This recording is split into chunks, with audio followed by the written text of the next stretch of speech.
어제 박근혜 대통령의 시정연설이 있었는데요.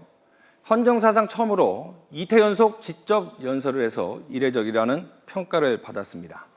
그래서일까요? 현장 분위기도 달랐습니다. 지난해 11월에 있었던 시정연설 장면입니다. 작년 시정연설 장면인데요. 여당 의원들은 모두 일어나서 박수를 쳤습니다. 밝은 표정으로 기립 박수를 쳤습니다. 반갑게 대통령과 눈인사를 하면서 대통령에게 힘을 실어주는 장면. 지난해 처음으로 박근혜 대통령이 시정연설을 하는 모습입니다. 네, 하지만 당시에 야당 의원들은 대부분 자리에서 일어나지 않았습니다. 네, 하지만 어제는 분위기가 달랐죠. 어제 모습인데요. 밝은 표정으로 모습을 드러낸 박근혜 대통령. 역시 열렬한 환영을 보내고 악수를 하고 인사를 나누는 여당 의원들. 마찬가지 모습이었지만 차이가 있었다면 야당 의원들도 지난해와 달리 박근혜 대통령이 입장을 할 때 모두 일어서서 환영을 했다는 차이점이 있었습니다. 네, 그럼 신문의 논조는 어땠을까요? 어제 대통령 시정연설에 대한 조선일보의 평가입니다. 경제를 59번, 재정이라는 말은 16번을 반복했다. 그만큼 박 대통령이 시정연설을 통해 우리 경제의 절박함을 표현했다고 강조했습니다. 경향신문 살펴보겠습니다. 전혀 다른 논조인데요. 박근혜 대통령이 남북, 세월호 같은 매우 민감한 현안에 대해서는 한마디도 하지 않은 채 오직 경제에만 이야기를 했다라는 비판적인 시각을 싣고 있습니다. 예, 다음 그럼 지금부터는 패널들과 함께 박 대통령의 시정연설 어떻게 봤는지 한번 논의를 해보겠습니다. 먼저 이웅혁 교수님. 네, 어제 시정연설 보셨을 텐데 소감 어떠셨나요? 네, 먼저 이제 작년에 비해서 야당 의원들의 태도가 자의반 타의반에 의해서인가 모르겠지만 상당히 달라진 모습 자체는 이제 좀 더 진지한 모습으로 야당과 여당이 국가 현안 문제를 조율하고 고민 해결하려고 하는 그 같은 모습의 의미를 뒀고요. 더군다나 이것이 하나의 정례화가 돼서 지금 연속으로 시정연설을 한 경우가 이번 박근혜 대통령이 두 번째인데 그 면에서 내년에 새로운 살림에 관해서 입장을 표명한 이런 점에서 상당한 의미가 있었다. 근데 그럼에도 불구하고 결국은 이제 중요한 사항에 있어서는 여야가 극명한 시각의 차이를 보인 것으로 보이고요. 또 연이어서 여야 지도부와 회동을 해서 소위 말해서 하나의 훈풍의 신호탄으로 볼 수는 있긴 하지만 결국은 이것이 실질화하고 구체적인 콘텐츠를 가져가는 이런 문제는 좀 우리가 지켜봐야 하지 않겠는가. 어쨌든 총체적으로 무엇인가 좀 선진화되고 뭔가 좀 새로운 분위기에 지금 2014년 11월 를 맞아서 새로운 어떤 돌파구의 계기가 되는 그런 장으로 희망을 해봤습니다. 자, 이 소장님. 네. 박 대통령이 갈림길에 섰다라는 표현을 썼습니다. 도약이냐, 추락이냐. 그만큼 어쨌든 우리 경제가 상당히 심각하고 올해뿐만 아니라 내년에도 경제 활성화를 해서 정부의 모든 역량을 쏟아붓겠다. 이런 의미로 해석을 해야겠죠? 예. 지금 무엇보다도 제일 중요한 것은 우리나라 지금 경제 상황입니다. 지금 젊은 청년들이 일자리가 없고 노인들도 일자리를 지금 찾으러 다니는 그런 입장에서 경제가 제일 중요한 화두인데 지금 박근혜 대통령은 경제 얘기를 먼저 꺼내고 싶어 하고 야당은 지금 세월호 사건이나 다른 이슈들에 대해서 얘기를 하고 싶어 하는데 어제 박근혜 대통령께서 연설을 하실 때 세월호 사건이나 빼고 경제적인 얘기들을 주로 많이 하셨으니까 네.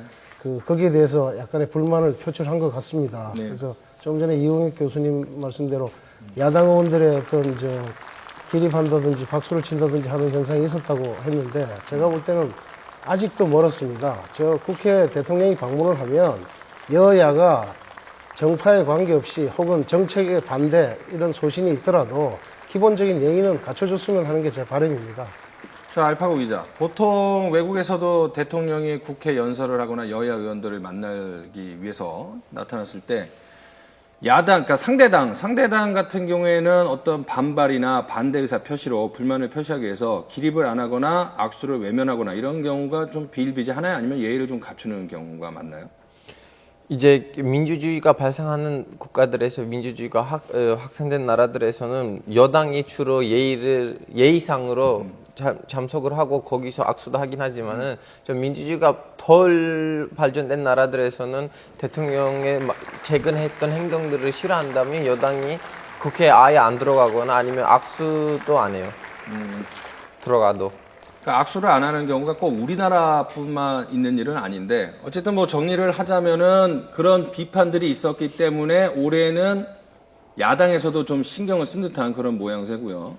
어쨌든 뭐 서로 그런 의견이 좀 다르더라도 뭐 예의를 갖추는 거는 좋은 면도 있겠지만 또 이제 그 야당 같은 경우는 지금 뭔가 변화하는 모습을 그렇죠. 보여줄 수밖에 없는 이런 상황이 아닌가 생각이 돼요. 지금 그 야당 뭐 지지율 자체가 뭐 20% 밑을 이미 넘어서서 지금 뭐 15% 이하까지 뭐 추락할 가능성도 있다라고 하는 이런 입장에서 여러 가지 좀 달라진 모습을 보여줘야 하는 이런 상황에서 적어도 겉모습 자체에 무엇인가 조금 젠틀하기도 하고 어떤 서구에 뭔가 이렇게 화합과 뭐 박수를 치는 그와 같은 모습을 사실은 자의반 타의반으로 보여줄 수밖에 없었던 것은 아닌가 뭐 그런 생각을 해봤는데요. 이번에는 여당에 이렇게 참석하는 모습보다는 박근혜 대통령이 언급하지 않는 주제들이 제 보기에는 더 관심거리라고 생각하고요.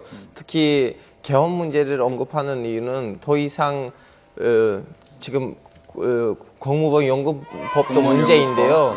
그런 상황 속에서 그 자기 새누리당이랑도 한번 개헌을 가지고 부딪히고 싶지 않아서 언급을 하지 않았다고 생각합니다. 지금 화면은 저 시정연설 여야 회동 마치고 퇴장을 할 때 세월호 유가족들이 지금 시위 집회를 하고 있는 모습인데 뭐 사실 뭐 박 대통령이 가서 얘기하기가 쉽지는 않은 문제도 있었긴 있었어요. 저렇게 시위를 하고 있는 현장에 박근혜 대통령께서 시위대를 직접 접촉하는 것은 경호상으로 당연히 어려웠을 것 같고요. 다만 이제 저는 아쉬운 것이 박근혜 대통령의 시정연설 내용 중에 사실 시정연설이 시간상이 제한이 있다 보니까 그 안에서 모든 현안을 다 얘기할 수는 없어요. 그러니까 전자권 문제라든지 남북 문제라든지 이런 건 왜 언급 안 했냐라는 어떤 의견은 제가 보기엔 조금 무리한 의견인데 다만 한 가지 아쉬운 것은 이 세월호 문제에 대해서만큼은 세월호 특별법인이 이런 어떤 민감한 걸 얘기하실 건 아닌데 바로 그저께인가 절대 돌아오지 않을 것 같았던 10명 중에 1명이 돌아왔단 말이에요. 그런 거에 대해서는 저는 온 국민이 보는 그런 시정연설에서는 대통령이라면 그 돌아온 1명에 대한 언급 정도는 하는 것이 야당을 위해서가 아니라 대통령 자신을 위해서 저는 좀 필요했다라는 생각이 들어서 좀 아쉽습니다. 그러니까 어제 시정연설 37분 정도 했고 A4 용지 18장 분량이었습니다. 그중에 한 90%가 경제 얘기였는데 네. 그 말씀하신 것처럼 102일 만에 그러니까 시정연설 전날 그 시신이 발견이 됐기 때문에 또 여야 비공개 회동에서는 또 세월호 3법에 대한 조속한 처리를 또 요구를 했다고 하니까 한 말씀 정도는 했으면 어땠을까라는 그런 뭐 느낌도 듭니다. 이제 경제 얘기를 많이 했으니까 그 부분에 대해서 얘기를 해보죠. 어쨌든 간에 그 핵심은 재정 적자를 늘려서라도 경제 활성화, 내수 진작에 총력을 기울이겠다고 하는데 뭐 그거야 어쨌든 뭐 여러 가지 해법 중에 가능한 방법이긴 하지만 재정 적자 문제라는 것이 또 짚어볼 문제가 있는 것 같아요. 예를 들어서 OECD 국가 중에서 GDP 대비해서 우리나라의 재정 적자 비율이 높지는 않습니다만 결국 재정 적자라는 게 뭐 그 국가 채무가 늘고 그러니까 빚을 내 갖고 일단은 돌려막기 아니겠습니까? 네. 그걸 갚아야 되는 거는 결국 국민 세금인데 네, 그렇죠. 이런 게 오래 갈 수 있을지도 좀 불안하기도 해요. 그러니까 최경환 경제부총리가 계속 얘기하는 것이 이제 재정 확대인데 재정 확대는 후속 문제이고 재정 확대를 하는 이유는 경기 부양이거든요. 그러니까 경기를 살리기 위해서는 일단 처음에는 돈이 투자가 돼야 된다는 거예요. 근데 이거는 일반적인 원칙상으로도 맞는 말이에요. 일단 선투자가 돼야지 그다음에 그 돌아오는 어떤 결과물이 더 큰 이익을 가져올 수 있는 거는 경제 원리상으로도 맞는 것인데 문제는 그 재정 투자의 방향성이거든요. 이 엄청난 돈의 액수를 재정 확대를 해서 하는데 그 방향성이나 정책의 기조가 잘못돼 있으면 결국은 엉뚱한 데 돈을 쓰고 그 엉뚱한 데 쓴 돈이 재정 적자를 더 부추겨서 더 큰 부채라는 부메랑으로 돌아온다는 거예요. 거기에서 굉장히 조심해야 된다는 사람들의 의견이 많이 있는 거고 예를 들면 우리가 지금 최경환 부총리만 해도 당장 얘기한 것이 내년 예산에서 8조를 더 얹어서 총 20조 가까이의 재정 지출을 하겠다 이런 말을 했단 말이에요. 근데 우리가 조라는 말을 굉장히 많이 듣다 보니까 이 개념이 없어요. 근데 1,000억이라고 하면 엄청난 돈이잖아요. 우리 지금 1억도 없는 서민들이 대다수인데 1천억을 갖다가 1천억이 10개가 있는 게 한조란 말이에요. 그러면 1천억을 80군데 더 쓰는 것이 8조를 늘린다는 거거든요. 그럼 20조면 어떻게 됩니까? 그러니까 이 엄청난 돈을 어디에 어떻게 써서 그리고 장기적인 플랜을 어떻게 가지고 써서 우리나라 경제의 어려운 근본적인 구조를 개혁할 수 있는 것인가 그것에 대한 고민이 사실 더 중요한 것이지 얼마를 더 무조건 쓰겠다라는 게 급한 건 아니라는 거죠. 그러니까 지금 국가 채무가 한 520조 되고 올해에 이어 내년에도 재정 적자는 한 30조 원 규모가 된다고 하는데 말씀하신 것처럼 돈을 얼마를 쓰겠다라는 게 중요한 게 아니라 일반인들도 마찬가지잖아요. 효율적으로 쓰느냐가 중요한데 그 지금 최경환 부총리의 경제 정책에 대해서 많은 비판이 야당 쪽에서 나오고 있습니다. 핵심은 뭐 이거는 약간 좀 비아냥거리는 핵심이기도 하지만 돈 빌려서 아파트 사라 뭐 이런 걸로 좀 비아냥거리기도 있는데 어쨌든 돈을 풀어야 된다는 측면에서는 맞는데 효율성을 얘기를 하셨거든요. 이 소장님 어떻게 생각하세요? 아무래도 낙수 효과가 큰 데에다가 투자를 하려고 하는 그런 이유겠죠. 네. 그 지금 뭐 아파트 문제라든지 지금 20조 더 푼다는 그걸 가지고 우리 경제에 투입을 할 때 어느 것이 가장 국민들한테 심정적으로 아니면 현실적으로 더 와서 닿겠느냐 하는 면을 아마 고민했을 겁니다. 그런 면에서 최경환 장관이 낸 그게 관련된 그것은 제가 볼 때는 낙수 효과가 가장 큰데 투자를 늘리겠다 그런 의미로 해석됩니다. 알겠습니다. 어쨌든 박근혜 대통령은 내년도 경제 운영의 최우선 목표는 경제 활성화라고 했습니다. 어쨌든 듣고 싶었던 얘기고 꼭 현실이 됐으면 실현됐으면 하는 바람입니다.